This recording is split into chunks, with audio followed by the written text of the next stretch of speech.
doit faire un vitrail dans une cathédrale qui a 1000 ans, on a beaucoup de responsabilités. C'est clair, oui.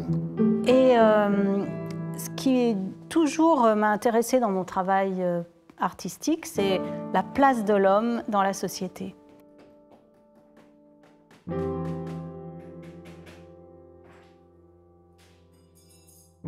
Alors, j'avais déjà rencontré un premier maître verrier. Et quand je lui avais présenté mon projet, il s'était récrié. Il avait dit que ça allait être très, très compliqué et qu'il y aurait beaucoup d'obstacles pour réaliser ce projet. Et j'ai reçu le mail de Pierre-Alain Parot quelques jours plus tard.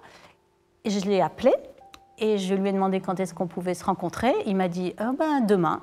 Et le lendemain, il était là. Je lui ai présenté le projet. Et là, je sais pas, tout s'éclairait. Il avait des solutions, ça l'intéressait beaucoup. Il réfléchissait déjà à des solutions techniques. Et tout de suite, quelque chose s'est passé et on a collaboré dès cet instant, en fait.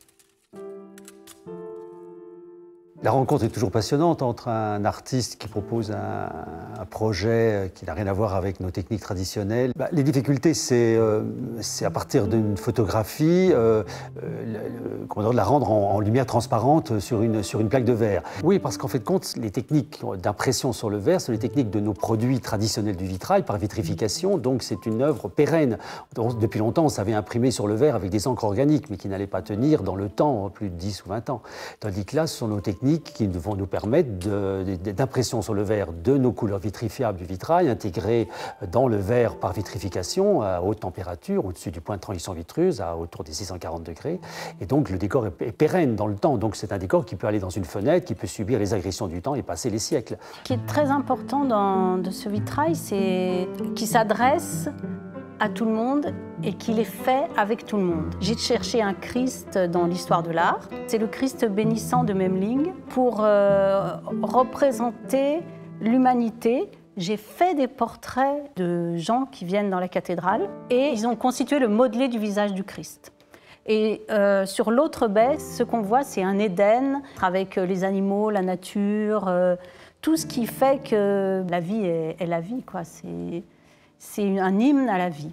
Notre perspective, justement, c'est de développer, à partir de ce process industriel, maintenant un process artistique de pièce unique, en fait. Et c'est de faire sortir, en fait, compte cette technique d'impression qui est réservée au monde de l'industrie pour faire des pare-douches, pour faire des portes de séparation, la sortir pour faire des œuvres d'art.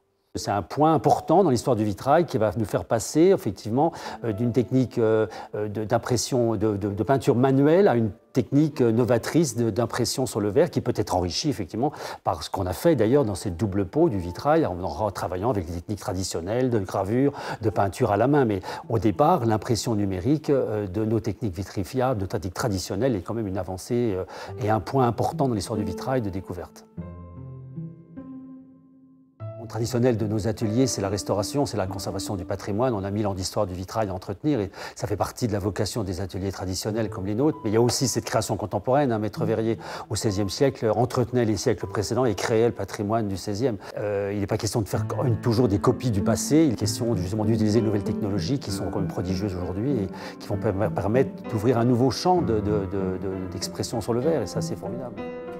La fondation, c'est une récompense, c'est un moment extraordinaire et c'est beaucoup, beaucoup de bonheur. C'est plus qu'une reconnaissance, c'est un coup au cœur et c'est une perspective pour l'avenir très exaltante, quoi. On imagine les techniques que l'on va pouvoir développer et les perspectives de création, mais effectivement, c'est un champ d'ouverture qui s'ouvre. Et humainement, pour moi, ça a été une rencontre très importante. Ça a été un peu fusionnel, ça a été en plus une histoire d'amitié également. Cette simplicité qu'on avait à communiquer, on échangeait, une idée faisait avancer une autre. Pour les monuments historiques, on dit qu'on forme un couple. On a formé un couple. Voilà.